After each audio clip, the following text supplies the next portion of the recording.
다 같이 묵상기도 드리심으로 주일날 예배를 하나님께 드리겠습니다.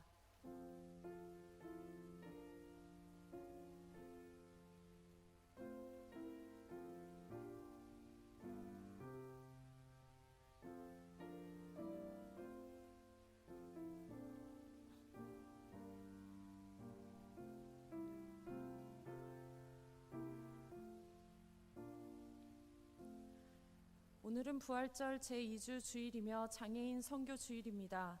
시편 16편 8절과 11절의 말씀을 힘입어 하나님을 예배하는 자리로 나아갑시다. 내가 여호와를 항상 내 앞에 모심이여 그가 나의 오른쪽에 계심으로 내가 흔들리지 아니하리로다. 주께서 생명의 길을 내게 보이시리니 주의 앞에는 충만한 기쁨이 있고 주의 오른쪽에는 영원한 즐거움이 있나이다. 아멘. 모두 일어나셔서 찬송가 35장 찬양하겠습니다.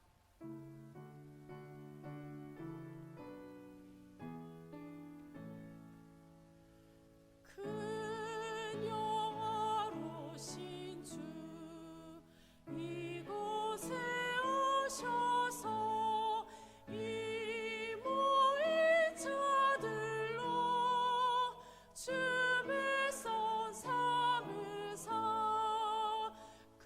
중에 항상 계시고 그 중에 항상 계시고 큰 영광 나타내소서.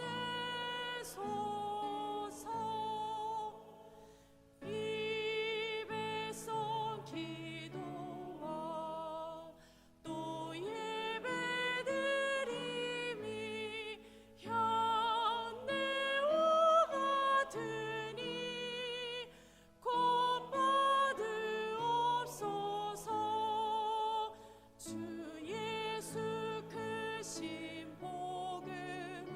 주 예수 크신 복음을 만 백성 듣게 하소서. 또 우리 자손들 다 주를 기리고 저 성전돌같이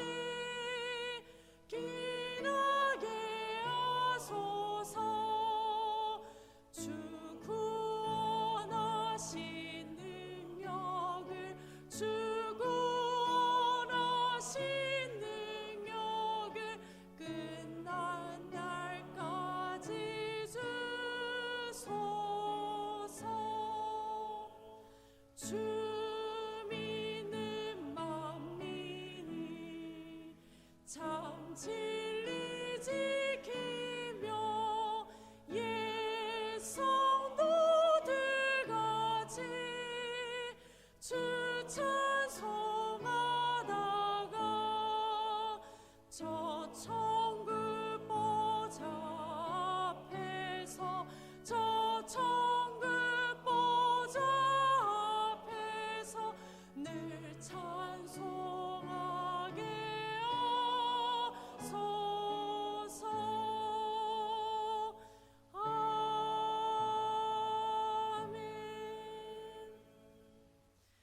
교동문 100 사도신경으로 우리의 신앙을 고백하겠습니다.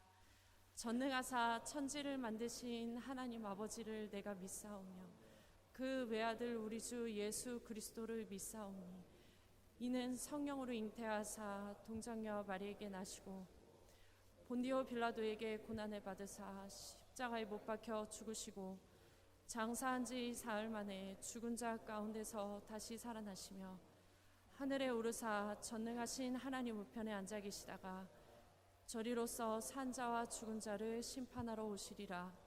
성령을 믿사오며 거룩한 공예와 성도가 서로 교통하는 것과 죄를 사하여 주시는 것과 몸이 다시 사는 것과 영원히 사는 것을 믿사옵나이다. 아멘. 교동문 134번 부활절 두 번째 말씀을 교독하겠습니다. 교동문 134번 부활절 두 번째 말씀을 교독하겠습니다. 내가 받은 것을 먼저 너희에게 전하였노니 이는 성경대로 그리스도께서 우리 죄를 위하여 죽으시고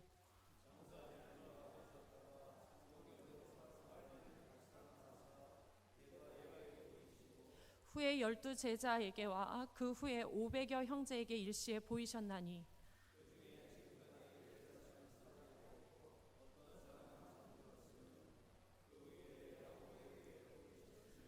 그 후에 모든 사도에게와 맨 나중에 만삭되지 못하여 난 자 같은 내게도 보이셨느니라.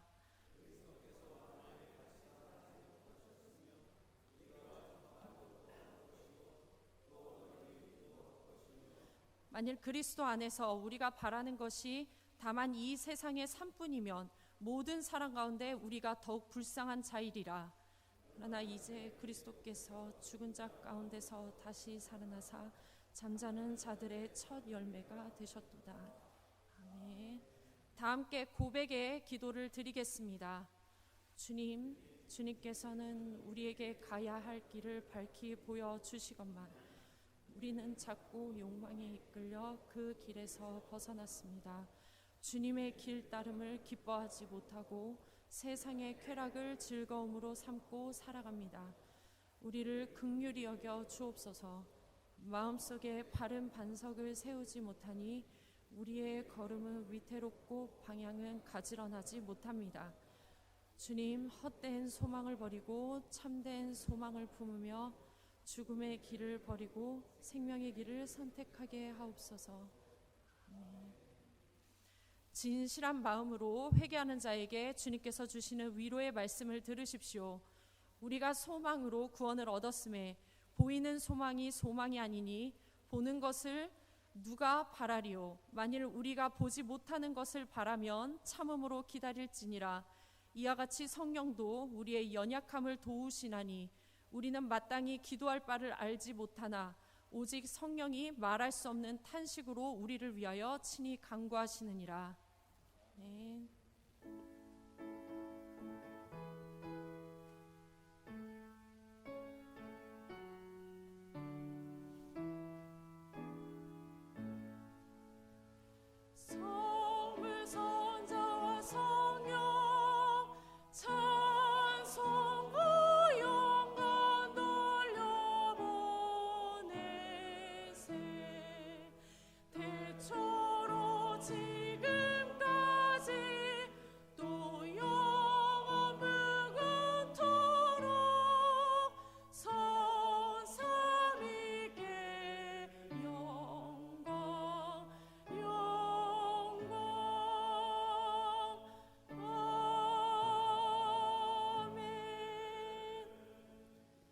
자리에 앉겠습니다.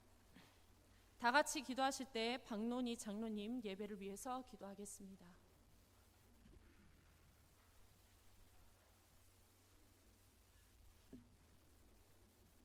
창조주 하나님께 존귀와 영광을 돌립니다.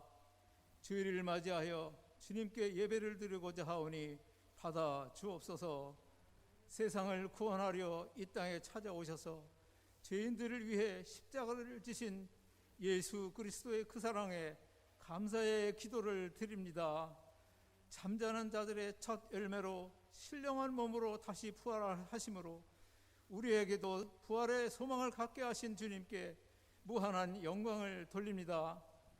우리 가운데 아직도 부활에 대한 믿음이 확실하지 못하여 방황하는 이들에게 특별한 은총을 베풀어 주시기를 기도합니다.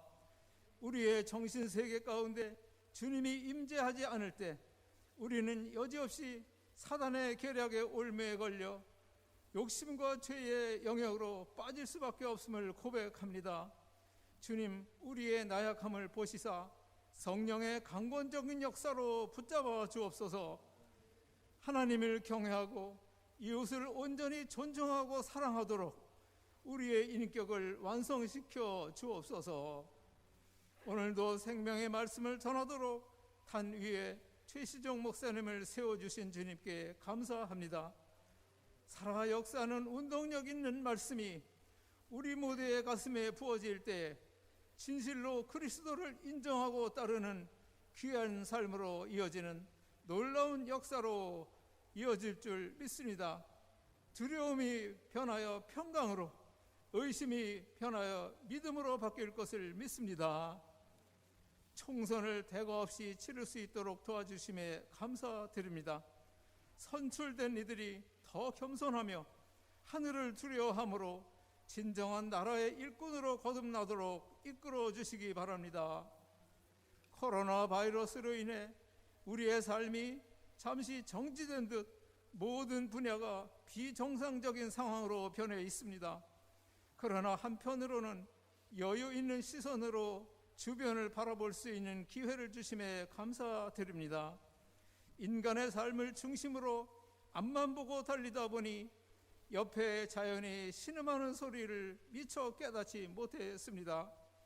우리가 조금씩 편한 생활을 접고 분주한 삶에서 벗어나 있을 때 대기는 한결 맑아지고 지구가 숨을 쉬는 모습을 보면서 하나님의 또 다른 섭리를 깨닫게 되었습니다.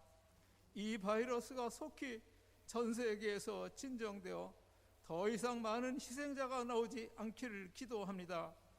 우리의 모든 삶의 모습이 정상적으로 회복되고 우리 교회에 온전한 예배가 드려지기를 기도합니다. 지금 몸과 마음의 고통 가운데 있는 교우들을 위해 기도합니다. 치유와 위로의 손길로 도와주옵소서. 속히 치유되어 힘차게 일어나기를 소원합니다. 우리의 예배를 받아주시옵소서. 부활하시고 새 생명을 허락하신 예수 그리스도의 이름으로 기도합니다. 아멘.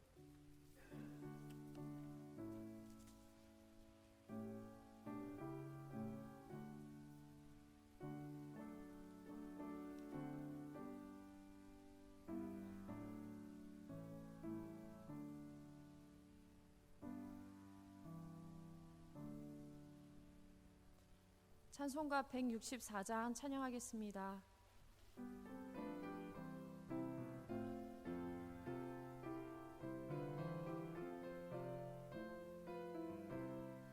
예수 부활했으니 할렐루야. 만민 찬송하여라.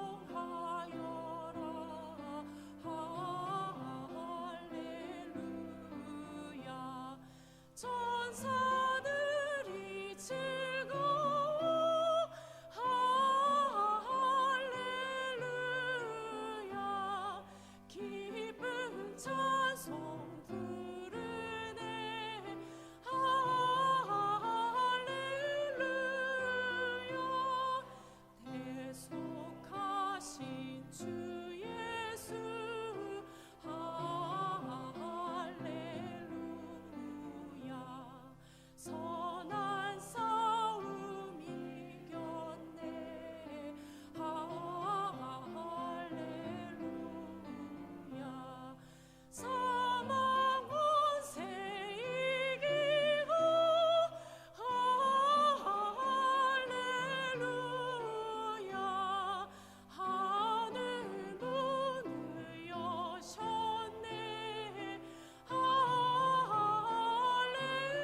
오늘 주시는 하나님 말씀은 요한복음 20장 19에서 31절입니다. 신약 성경 183쪽 요한복음 20장 19절에서 31절 말씀입니다. 다 같이 한 목소리로 봉독하겠습니다. 이날 곧 안식 후 첫날 저녁 때에 제자들이 유대인들을 두려워하여 모인 곳에 문들을 닫았더니 예수께서 오사 가운데 서서 이르시되 너희에게 평강이 있을지어다. 이 말씀을 하시고 손과 옆구리를 보이시니 제자들이 주를 보고 기뻐하더라. 예수께서 또 이르시되 너희에게 평강이 있을지어다. 아버지께서 나를 보내신 것 같이 나도 너희를 보내노라. 이 말씀을 하시고 그들을 향하사 숨을 내쉬며 이르시되 성령을 받으라. 너희가 누구의 죄든지 사하면 사하여질 것이요 누구의 죄든지 그대로 두면 그대로 있으리라 하시니라. 12 제자 중에 하나로서 디두모라 불리는 도마는 예수께서 오셨을 때에 함께 있지 아니한지라. 다른 제자들이 그에게 이르되 우리가 주를 보았노라 하니 도마가 이르되 내가 그의 손에 못자국을 보며 내 손가락을 그 못자국에 넣으며 내 손을 그 옆구리에 넣어보지 않고는 믿지 아니하겠노라 하니라. 여드레를 지나서 제자들이 다시 집 안에 있을 때 도마도 함께 있고 문들이 닫혔는데 예수께서 오사 가운데 서서 이르시되 너희에게 평강이 있을지어다 하시고 도마에게 이르시되 내 손가락을 이리 내밀어 내 손을 보고 내 손을 내밀어 내 옆구리에 넣어보라. 그리하면 믿음 없는 자가 되지 말고 믿는 자가 되라. 도마가 대답하여 이르되 나의 주님이시요 나의 하나님이시니이다. 예수께서 이르시되 너는 나를 본고로 믿느냐? 보지 못하고 믿는 자들은 복되도다 하시니라. 예수께서 제자들 앞에서 이 책에 기록되지 아니한 다른 표적도 많이 행하셨으나 오직 이것을 기록함은 너희로 예수께서 하나님의 아들 그리스도이심을 믿게 하려 함이요 또 너희로 믿고 그 이름을 힘입어 생명을 얻게 하려 함이니라. 아멘. 최시종 담임 목사님 나오셔서 두려움이 평강으로 의심이 믿음으로라는 제목으로 하나님 말씀 선포하실 때 은혜의 시간 되시길 바랍니다. 기도하겠습니다. 할렐루야. 살아계신 하나님 감사합니다. 한 주간 우리의 삶을 지켜주시고 이 아침에도 주님께 예배할 수 있는 마음과 또 여건과 그 모든 상황들을 주시니 감사합니다. 이 시간 주님 말씀을 기다립니다. 주님 말씀하옵소서. 우리가 듣겠나이다. 부족한 종을 세우셨사오니 주님께서 말씀하여 주옵시고 주님께서 붙들어 주옵시고 오직 하나님의 말씀만 선포되게 하여 주옵소서. 인간의 언어로 나아가지만 그 나아간 말씀들이 우리 모든 성도들에게 듣는 성도들에게 은혜가 되게 하시고 하나님께서 나에게 이러한 길을 나에게 이러한 삶을 원하시는구나 깨닫게 되는 복 있는 자리 되게 하여 주옵소서. 우리 주 예수 그리스도의 이름으로 간절히 축복하며 기도합니다. 아멘. 할렐루야. 인사하겠습니다. 주님의 평화가 여러분과 함께. 우리 옆에 분과 인사 나누겠습니다. 주님의 평화가 당신과 함께.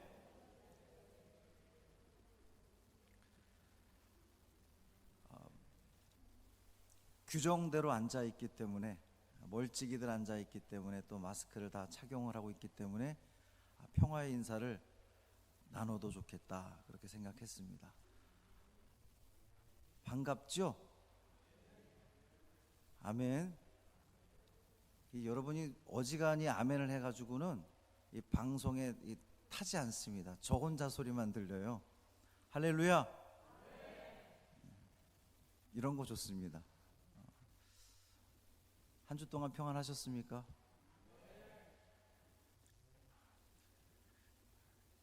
일주일에 한 번 보는 건 참 뭐라고 그러죠? 아쉽습니다. 매주 볼 뿐만 아니라 매일 보던 얼굴이었는데 벌써 우리가 2달째 이렇게 예배를 드리고 있습니다. 그래도 일주일에 한 번이라도 얼굴을 볼 수 있음에 참 감사합니다. 제가 여러분께 그 강단에 설 때마다 한 주 동안 평안하셨습니까? 제가 이렇게 묻는데요. 저는 이 물음을 물을 때마다 참 좋습니다. 우리가 지금 이 자리에서 하나님을 예배할 수 있다는 거, 저와 여러분이 마주 보면서 말씀 안에서 교제할 수 있다는 거, 참 이게 얼마나 좋고 감사한지 몰라요. 우리네 삶은 일주일에도, 아니 하루에도 참 여러 가지 수많은 변수 속에 살아갑니다. 더구나 지금 우리는 매우 특별한 상황 속에서 살아가고 있습니다. 어떻게 보면 지금까지 살아온 인생 중에 가장 불편한 삶을 살고 있지 않나, 이런 생각도 듭니다. 어떤 외부의 강력한 힘에 의해서가 아니라 정말 눈에 보이지도 않는 그 바이러스, 그 작은 바이러스 하나가 전 세계를 이렇게 두려움에 떨게 하고 공포로 몰아넣고 있습니다. 일상의 삶이 무너진 삶을 살고 있죠. 당장 내 식구 중에 확진자가 없어서 우리가 그렇게 피부로 크게 느껴지지 않을 수도 있지만, 그러나 우리는 매스컴을 통해서 너무나 잘 알고 있습니다. 이것이 얼마나 무서운 일인지를 말이죠. 그 누구도 장담할 수 없는 삶을 우리는 살아가고 있어요. 마스크를 잘 쓰고 손을 아무리 잘 씻는다고 해서 안전을 보장할 수 없습니다. 건강하다고, 젊다고 이거 안전을 보장할 수 없어요. 매우 특별한 상황 속에서 물리적 거리를 두려고 우리는 모두 다 애를 씁니다. 단순히 그것이 정말 공포스러워서 그렇게 하고 있는가? 저는 그렇지 않다고 생각이 듭니다. 어쩌다 거리에 나가보면 정말 대부분의 사람들이 마스크를 착용하고 이동하는 걸 볼 수가 있어요. 유럽이나 미국은 그렇지 않다고 합니다. 어제도 뉴스를 보니까 여러분도 보셨을 텐데요. 미국 사람들이 왜 우리 일상생활 못하게 하냐고 총을 들고 나와서 시위를 하더라고요. 마스크 안 쓰겠다, 우리가 일상생활 똑같이 하겠다. 근데 그것에 대해서 미국의 대통령이라고 하는 사람이 그들에게 그럴 자유가 있다, 또 이렇게 이야기를 하는 모습을 보면서 정말 할 말을 잃었습니다. 뉴욕시에서만도 거의 2만 명 가까운 사람들이 목숨을 잃었거든요. 근데 어떻게 그렇게 말할 수 있는지. 한동대학교 어느 교수님이 이렇게 이야기를 했습니다. 코로나 이후의 그 변화에 대해서 이야기하면서 동양 사람들에 대한 인식이 바뀔 거라는 거예요. 뭐 이미 바뀌고 있다는 거죠. 리오리엔트라고 하는 표현을 쓰더라고요. 그러니까 뭐 신동양주의 뭐 이제 이런 뜻으로 번역할 수 있겠습니다. 그동안 사실 서양 사람들은 동양 사람들을 상당히 무시해 왔습니다. 동양에 있는 나라들이 또 그 다른 그 남아메리카나 아프리카나 이런 지역에 있는 사람들이 식민지를 살았던 것이 다 이 유럽의 강대국들, 서양에 있는 사람들로부터 지배를 받았었는데, 그래서 그런지 서양 사람들은 동양 사람들을 제법 무시하는 그러한 태도를 가지고 있었습니다. 그런데 이 코로나19를 대하는 동양 사람들, 코로나19를 극복하는 동양 사람들의 모습을 통해서, 특히 한국을 통해서 많은 이 서양 사람들이 다시 보게 되었다는 거예요. 서양인들에게 좀 부족한 것이 있다고 합니다. 그 한동대 교수님 표현으로는 서양 사람들에게는 예의가 부족하대요. 그들은 똑똑하고 뭐 질서도 잘 지키고 그럽니다만 예의가 부족하답니다. 이 예의라고 하는 것이 배려로 나타나고요. 그 배려가 공감으로 이어지는 거거든요. 서양 사람들은 우리도 뉴스에서 봤지만 마스크를 잘 안 쓰고 다닌다고 합니다. 우리 한국 사람들은 정말 마스크 잘 쓰고 다닙니다. 내가 걱정돼서라기보다는 상대방을 배려하는 그러한 마음에서 쓰고 다닌다고 저는 그렇게 생각해요. 그게 예의라고 하는 거지요. 지금 우리가 할 수 있는 최대한의 예의가 마스크 착용하는 겁니다. 물리적 거리를 두려고 애를 쓰는 거예요. 그런데 여러분, 이제 뭐 사회적 거리라는 표현을 모두가 쓰긴 합니다만, 사실은 물리적인 거리는 둬야 되겠지만 심정적으로는 더 가까워야 되지 않겠는가? 동의가 되십니까? 우리가 물리적으로는 교회에 덜 나오지만 심정적으로는, 우리의 마음적으로는 하나님께 더 가까이 나아가야 되는 것 아니겠어요? 우리가 주변에 있는 사람들과 이렇게 떨어져 앉아서 물리적으로는 거리를 두지만 사실 사회적으로 거리가 두는 것이 아니라 우리는 심정적으로 더 마음을 써야 되지 않겠습니까?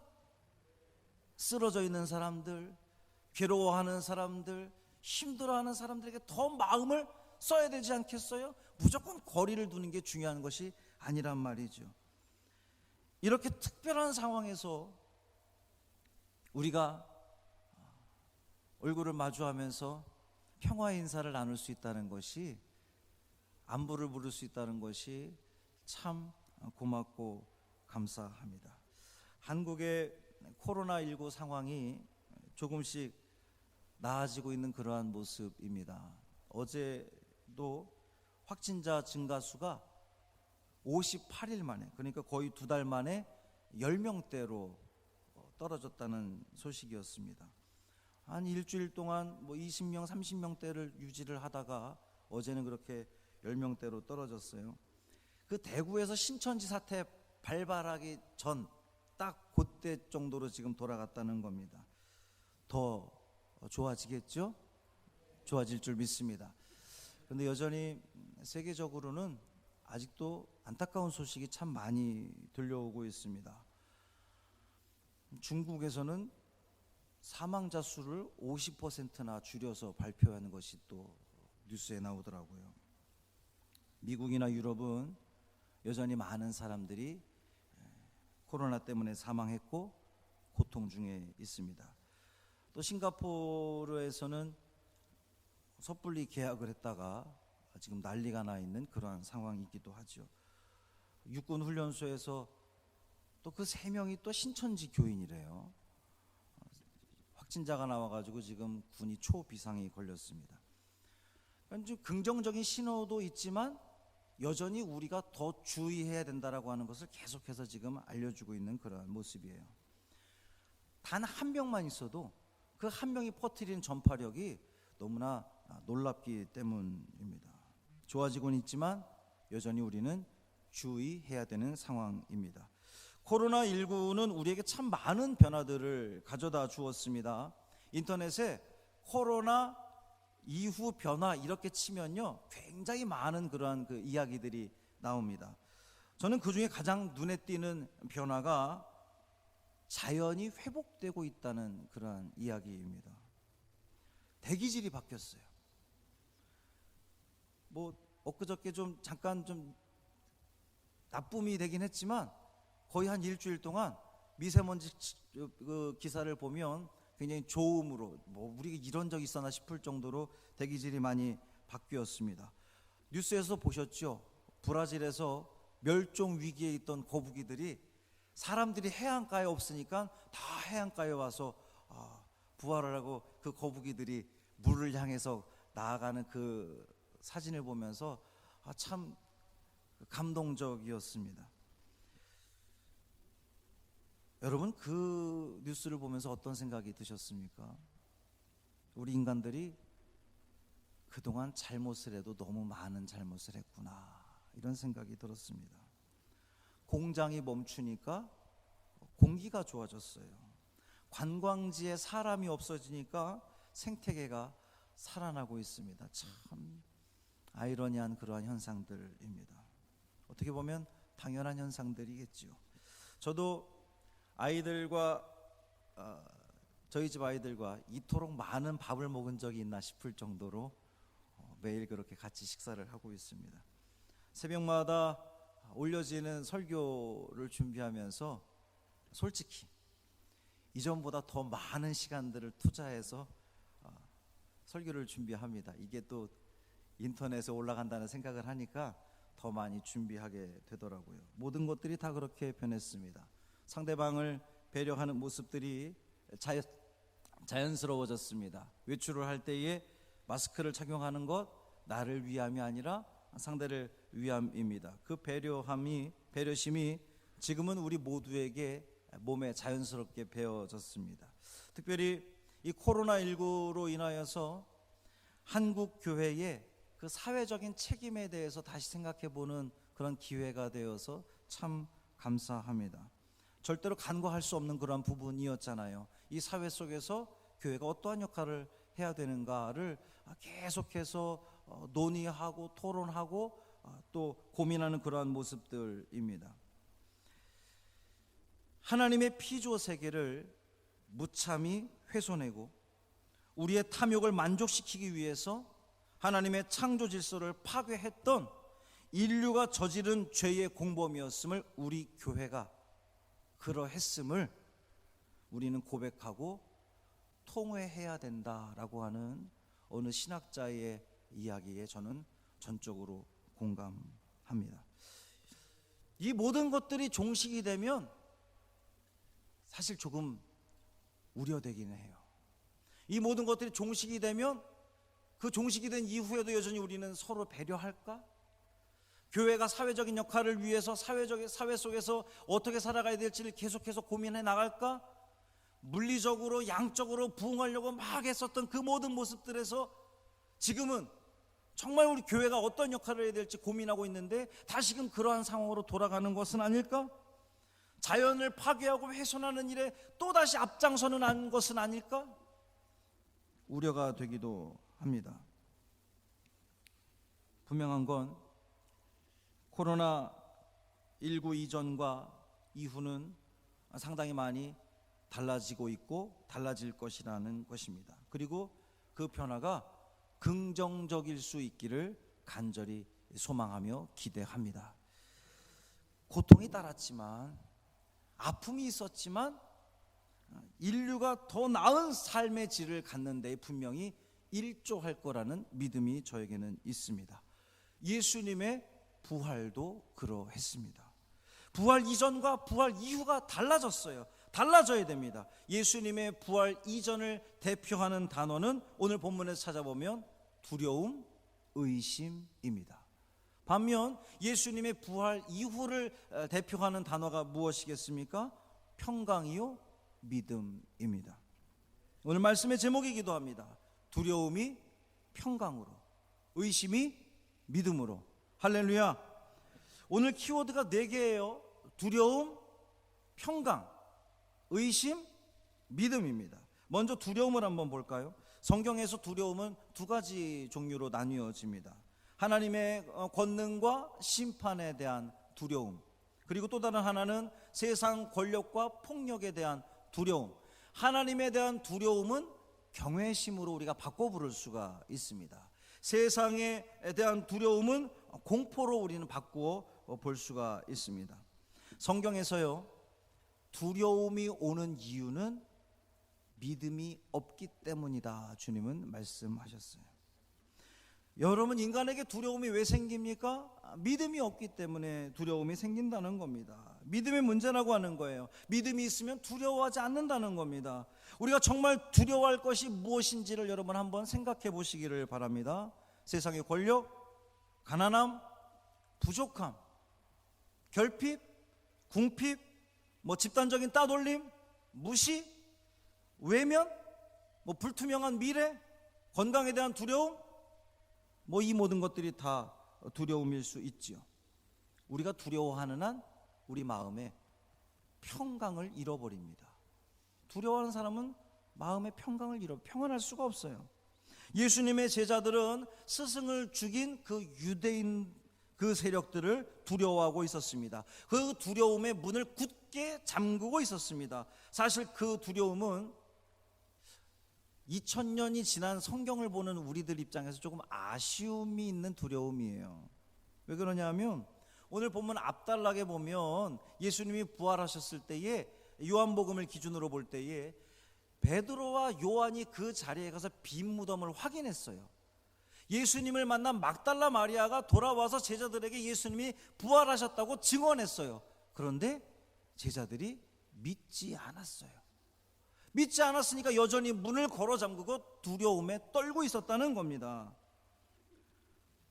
그 두려움에 떨고 있는 제자들 한가운데로, 그들 가운데로 부활한 예수님이 찾아오셨습니다.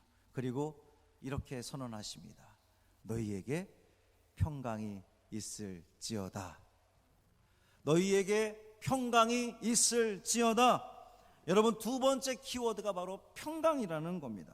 여러분, 인생을 살면서 가장 중요하다고 생각되는 것이 무엇입니까? 돈입니까? 명예입니까? 권력입니까? 인기? 학벌? 건강? 뭐 다 필요합니다. 다 중요하죠. 그러나 가장 중요한 것은 평강이라는 거예요. 아무리 돈을 많이 가졌어도 평안하지 않다면 무슨 소용이 있겠습니까? 아무리 높은 지위에 올랐다 할지라도 평안하지 않으면 무슨 소용이 있겠습니까? 아무리 좋은 학교를 나오고 건강하다 할지라도 그 마음에 평강이 없으면 가장 중요한 것을 잃어버린 사람이라는 거예요. 반면에 우리처럼 가진 것이 없어도, 많이 배우지 못했다 하도, 높은 지위에 있지 못할지라도 평강이 있으면 그 사람은 행복한 사람이죠. 아멘. 유대인들은 그 평강의 중요성을 진작부터 알았던 것 같아요. 유대인들이 인사할 때 뭐라고 인사합니까? 샬롬, 이렇게 인사를 합니다. 그것은요, 서양 사람들이 헬로 뭐 이렇게 인사하는 것과 그 차원이 다른 겁니다. 샬롬에는요 굉장히 많은 의미가 담겨 있어요. 그저 평화가 있기를 바랍니다 이렇게 말하고 끝나버리는 그 샬롬이 아닙니다. 어떤 신학자가 이야기를 했어요. 샬롬의 또 다른 뜻은 하나님의 모든 것이다 그랬습니다. 샬롬, 이 하나님의 모든 것, 평강이 여러분에게 있기를 주님의 이름으로 축원합니다. 예수님께서 제자들에게 그 평강, 너희에게 평강이 있을지어다, 에이레네, 그 평강을 선포하셨습니다.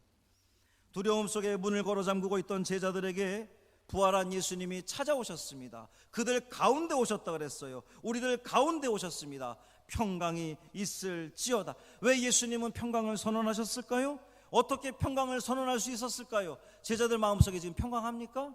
아니었잖아요. 그들은 두려웠잖아요. 문을 걸어 잠그고 있었잖아요. 벌벌 떨고 있었잖아요. 그런 그들에게 예수님이 평강을 선언할 수 있었던 이유는 그들이 두려워하는 이유를 제거했기 때문이에요. 여러분, 사람이 두려워합니다. 그 두려워하는데 그 두려워하는 부분을 제거하면 마음의 평안이 찾아오지 않겠어요? 제자들에게 두려움이 찾아왔던 이유는 예수님이 안 계셨기 때문이에요.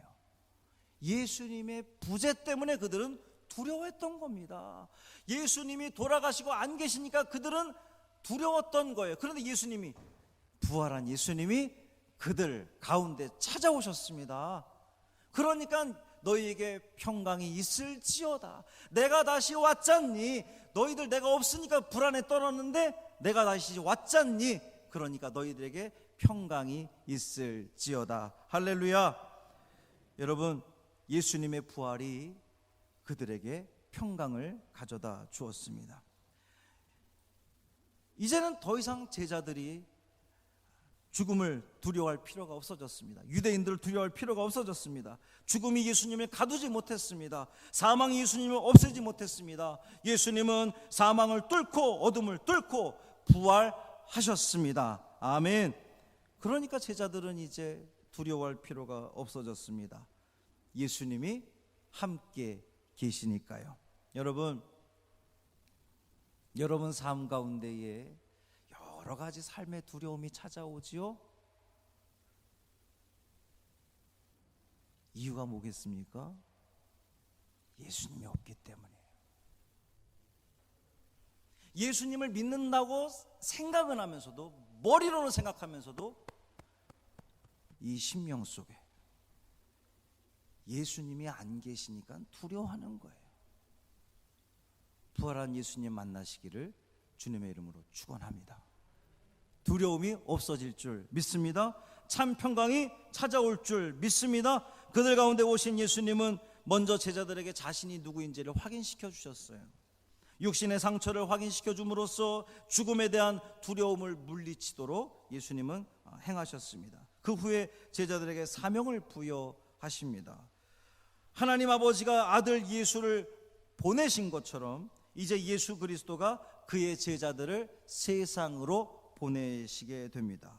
하나님이 보낸 자요, 예수님이 보냄을 받은 자였는데 이제 예수님이 보낸 자요, 제자들이 보냄을 받은 자가 되는 겁니다. 자, 오늘은요, 오늘은 그 제자들이 우리를 보낸 자가 되고요, 우리가 보냄을 받은 자가 되었습니다. 자, 내일은 어떻습니까?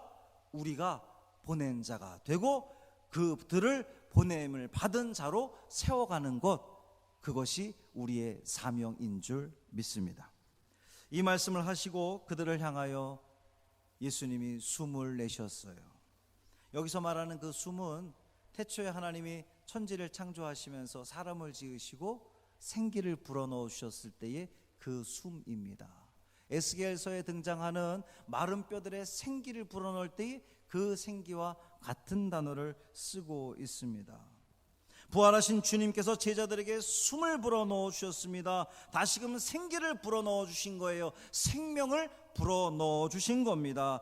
살았으나 죽은 것 같은 제자들, 예수님과 함께 할 때는 정말 살아있는 사람들 같았는데 예수님이 돌아가시고 나자 문을 걸어 잠그고 숨죽여 있던, 두려움에 떨었던 그들, 죽은 것과 마찬가지였던 그들에게 예수님이 생기를 불어넣어 주신 거예요.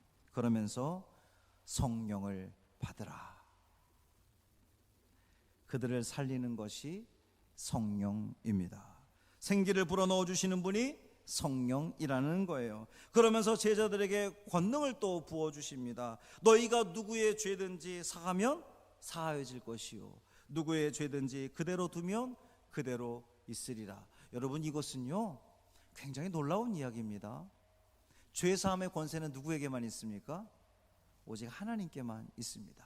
그 죄사함의 권세를 제자들에게 부어준다라고 하는 거예요. 그 두려움을 넘어선 평강이 모든 제자들에게 임했느냐? 오늘 성경 보니까 그렇지 않더라고요. 우리가 신앙생활을 하면서 신앙을 갖고 믿음의 길을 걸어간다고 하면서도 때때로 우리 마음속에 무엇이 들어옵니까?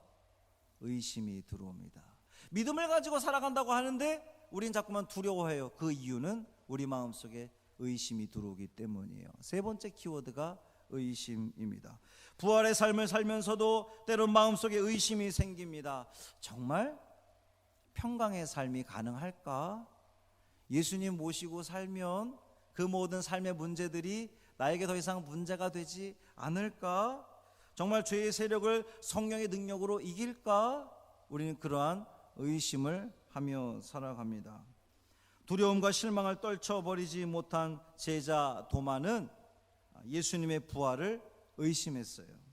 그는 이성적인 판단을 통해서 증거를 얻지 않는 한 믿을 수 없다고 그렇게 선언했습니다. 닫힌 문을 통해 들어오신 예수님은 그 도마에게도 선언하십니다. 평강이 있을지어다. 도마의 의심을 물리치기 위해서 자신의 육신을 만져보라고 예수님은 제안합니다. 그리고 말씀하시기를 믿음 없는 자가 되지 말고 믿음이 있는 자가 되라. 도마가 예수님의 그 손의 못자국을 확인했습니까? 확인하지 않았어요. 제가 이 오늘 본문으로만도 벌써 오늘 4번째 설교를 하는 거더라고요. 여러분께 만져보라 그랬을 때 도마는 만지지 않았어요. 그냥 부활한 주님 만난 것만으로도 나의 주님, 나의 하나님이십니다. 도마는 고백하는 사람이 되었습니다. 성경에서 예수님을 하나님으로 고백했던 유일한 사람이 바로 도마라고 하는 사람입니다. 두려움을 넘어 평강을 누린다고 하면서도 끊임없이 의심의 늪에 살던 사람이 부활한 예수님 만나니까 그의 마음속에 믿음이 생겼다는 거예요. 네 번째 키워드가 바로 믿음이라는 겁니다. 예수님의 제자들은 부활을 눈으로 보았지만 우리는 무엇으로 봅니까? 여러분, 예수님의 부활을 눈으로 보셨습니까? 아니잖아요. 우리는 말씀을 통해 보았습니다. 또한 믿음을 가지고 예수님의 부활을 보았습니다. 말씀대로 살지 않으면 의심은 우리 안에 또 들어오게 되어 있다는 겁니다. 그렇기 때문에 우리는 늘 깨어있는 신앙, 깨어있는 믿음이 되어야 됩니다. 성령 안에서 살아야지만 그 의심의 그 모든 뿌리들을 제거하고 믿음의 길로 나아가게 될 줄 믿습니다. 이전에는요, 예수님이 그 행한 증거들을 통해서 세상 사람들이 하나님을 보았습니다. 이후에는 제자들의 믿음을 통해서 세상이 하나님을 보았습니다. 오늘은 우리의 그 믿음의 삶들을 통하여서, 신앙의 모습들을 통하여서 세상이 하나님을 보게 될 줄 믿습니다. 이 모든 이야기들을 기록한 이유가 무엇이냐? 예수가 하나님의 아들 그리스도이심을 믿게 하려고, 너희로 믿고 생명을 얻게 하려고 이 말씀을 썼다라고 사도 요한은 고백하고 있습니다. 사랑하는 성도 여러분, 부활의 주님 만남으로 두려움을 넘어 평강의 자리로 나아가시기를 주님의 이름으로 축원합니다. 두려워할 것 없어요. 왜 그렇습니까? 우리 안에 누가 계십니까? 예수님이 계시면 우리는 두려워할 이유가 없다는 겁니다. 참 평강을 누리는 여러분이 되기를 바랍니다. 때로는 의심이 생길 수 있습니다. 어떤 눈에 보이는 그 무엇이 없다고 불평할 수도 있습니다. 그러나 부활의 주님을 만나시기를 바랍니다. 그 부활의 주님, 여러분의 심령 속에, 여러분의 삶 가운데에 모시고 살아가시기를 바랍니다. 그러면 그 모든 의심들이 믿음으로 바뀌게 될 줄 믿습니다. 의심이 믿음으로 바뀌니까 두려움이 평강으로 바뀌게 될 줄 믿습니다. 한 주간의 삶을 살아가는 여러분, 어쩌면 우리는 또 이제 세상을 향해 나아가면 많은 우리로 하여금 두려워하게 하는 것들이 엄습해 올 텐데, 예수님 모시고 살면서 믿음으로 그 모든 것들 이겨내시는 여러분 되기를 바랍니다. 주님이 주시는 참 평강을 누리시기를 바랍니다. 이 부활의 계절에 각자 삶의 자리는 달라도, 예배의 자리는 달라도 부활의 주님을 만남으로, 그 부활의 주님을 모심으로 참 평강을 누리시는 저와 여러분의 삶이 되시기를 주님의 이름으로 축원합니다. 할렐루야. 살아계신 아버지 하나님, 감사합니다. 우리는 그동안 두려웠습니다.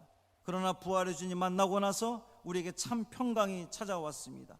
우리는 그동안 의심했습니다. 우리는 그동안 불평했습니다. 그러나 부활의 주님 만나고 나서 우리에게 믿음이 생겼습니다. 우리는 더 이상 두려워하지 않습니다. 우리는 더 이상 무서워하지 않습니다. 부활의 주님 모시고 살아가기 때문에 우리는 더욱더 힘있는 삶을 살아갈 수 있고 참 평강의 삶을 살아갈 수 있으리라 믿습니다. 이 믿음 갖게 하여 주옵시고, 언제나 우리 심령 속에, 우리 삶 가운데에 예수님 모시고 살아가는 우리 믿음의 성도들 되게 하여 주옵소서. 한 주간의 삶을 또 우리가 살아갈 때에 그 모든 삶의 자리에서 믿음의 길 걸어가게 하여 주옵시고, 하나님의 자녀다운 삶을 살아가게 하여 주옵시고, 예수님의 제자된 삶을 온전히 살아내는 우리 믿음의 성도들 되게 하여 주옵소서. 하나님, 여전히 고통당하는 신명들이 너무나 많이 있습니다. 이 모든 것들을 종식시켜 주시기를 간절히 소망합니다. 주님, 2달 넘게 이어지고 있는 이 모든 일들을 통하여서 더욱더 하나님, 우리의 그 지나간 잘못된 삶들을 돌아보게 하여 주옵시고, 회개하게 하여 주옵시고, 하나님께서 원하시는 삶을 내가 살아가기를 원합니다. 이후에 그 모든 삶도 그렇게 되기를 원합니다. 다짐하며 고백하는 우리 믿음의 성도들 되게 하여 주옵소서. 우리 주 예수 그리스도의 이름으로 간절히 축복하며 기도합니다. 아멘.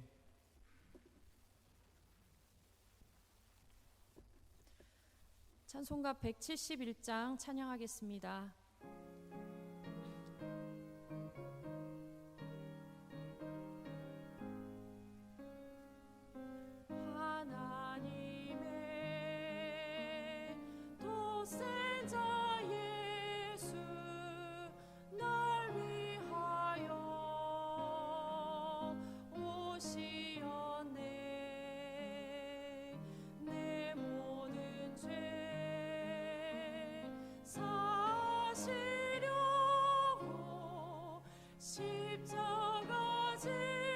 죽었으니 다시 사셨네. 살아계신 주 나의 참된 소망, 두려움이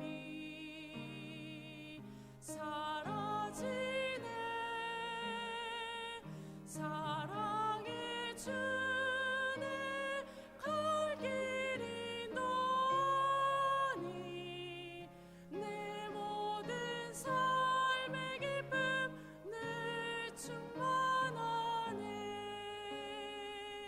주 안에서 거듭난 우리 기뻐하며 찬양하리.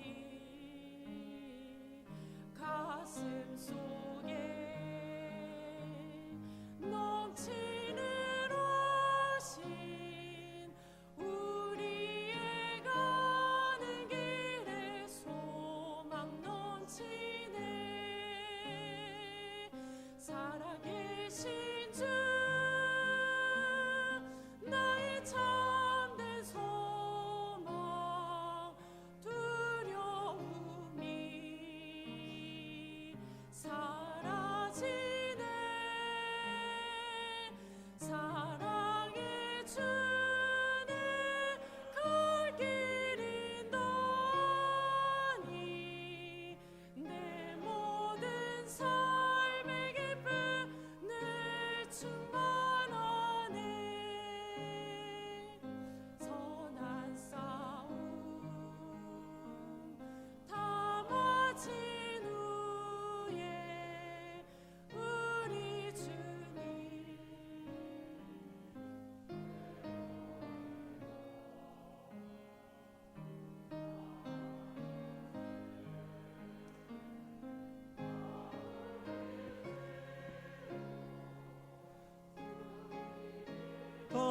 다스리니 영광 넘치네. 살아계신 주 나의 참된 소망, 두려움이 사라지네. 사랑의 주네 갈 길은 너하니 내 모든 삶의 기쁨 늘 충만하네. 할렐루야. 살아계신 아버지 하나님, 그 모든 것들이 다 주님의 은혜입니다. 주님의 은혜가 아니고서는 우리는 한순간도 살아갈 수 없고, 주님의 은혜가 아니고서는 우리는 이 자리에 있을 수도 없었습니다. 이 모든 것들이 고맙고 감사하여 주님께 예물을 드리오니 받아 주옵소서. 11조로 드립니다. 감사 헌금으로 드립니다. 부활절 헌금으로 드리며, 선교 헌금으로 드리며, 작정 헌금으로, 건축 헌금으로, 월삭 헌금으로 드립니다. 우리가 드려지는 이 예물을 기쁘게 받아 주옵시고, 예물 쓰이는 곳마다 함께하여 주셔서 하나님의 나라를 이 땅 가운데 이루는데 귀하게 쓰임받는 예물 되게 하여 주옵소서. 예물 드린 손길마다 복 주시기를 간절히 소망합니다. 하나님, 그들 마음속에 참 평강을 허락하여 주옵시고, 하나님께서 인도하시는 참 형통의 길을 걸어갈 수 있는 우리 믿음의 권속들 되게 하여 주옵소서. 우리 주 예수 그리스도의 이름으로 간절히 축복하며 기도합니다. 아멘. 교회 소식을 말씀드리겠습니다. 지금은 부활절 기간입니다. 부활의 기쁨과 감격이 온 성도들 가정에 함께 하시기를 바랍니다. 지난주 새벽 영상을 보신 분들은 다들 아시겠지만, 우리 권대혁 집사님 아버지를 위해서 우리가 함께 기도를 했는데 많이 호전되고 있다는 이야기를 들었고요. 또 우리 성희순 선교사님 어머니께서 어렵사리 연로하셔서 수술이 어려웠었는데 그래도 수술이 된다 그래가지고 다행이다 싶었으나 뭐 또 그 수술 후유증이 너무 심해가지고 사람도 알아보지 못하고 막 그럴 정도까지 됐었답니다. 그런데 오늘 새벽에 카톡이 왔어요. 참 세상 좋아졌죠. 잠비아에서 막 메시지가 옵니다. 많이 좋아지고 있다는 소식입니다. 우리 성도들께 기도해 주셔서 감사하다는 이야기를 우리 선교사님이 또 전해 주셨습니다. 계속해서 기도해 주시기를 바랍니다.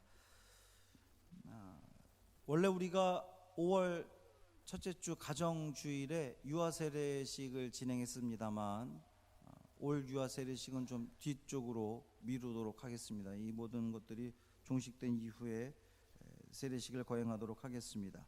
다음 주일에는 일부 예배 때 믿음 소망 소개, 그러니까 여러분들은 다음 주에 11시 예배를 참석하시면 되겠습니다. 한 주간의 삶을 또 살아가시면서 주님이 주신 참 평강을 누리시기를, 승리하시기를 간절히 소망합니다. 모두 일어나셔서 파송 찬양 부르시고 축도로 예배를 마치겠습니다.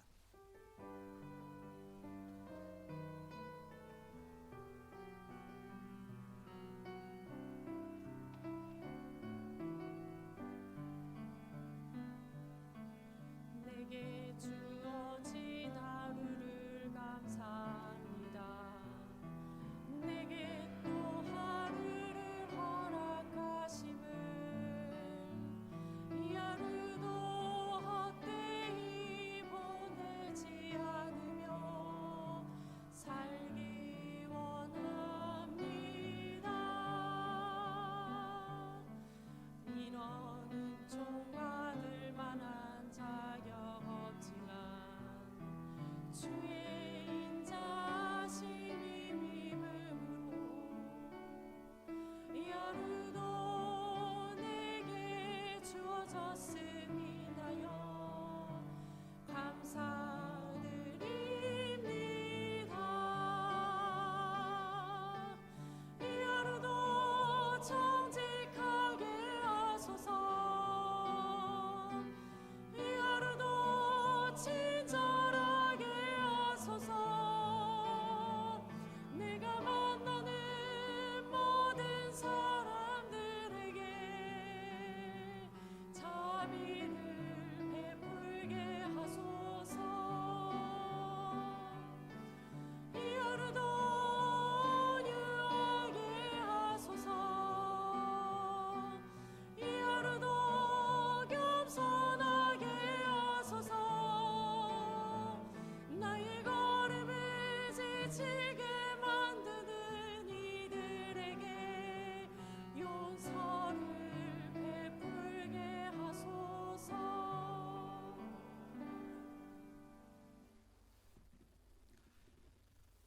이제는 우리 주 예수 그리스도의 은혜와 하나님 아버지의 그 크신 사랑하심과 지금도 우리와 함께 하셔서 우리가 가야 할 바를 알려주시고 지도해 주시고 이끌어 가시는 성령님의 놀라운 사랑과 은총과 교통하심이 한 주간의 삶을 살아가면서 두려움을 넘어서 평강으로, 의심을 넘어서 믿음의 길로 걸어가고자 다짐하고 돌아가는 사랑하는 모든 성도들 머리 위에, 저들의 가정과 일터 위에 이제로부터 영원토록 함께 하시기를 간절히 축원하옵나이다.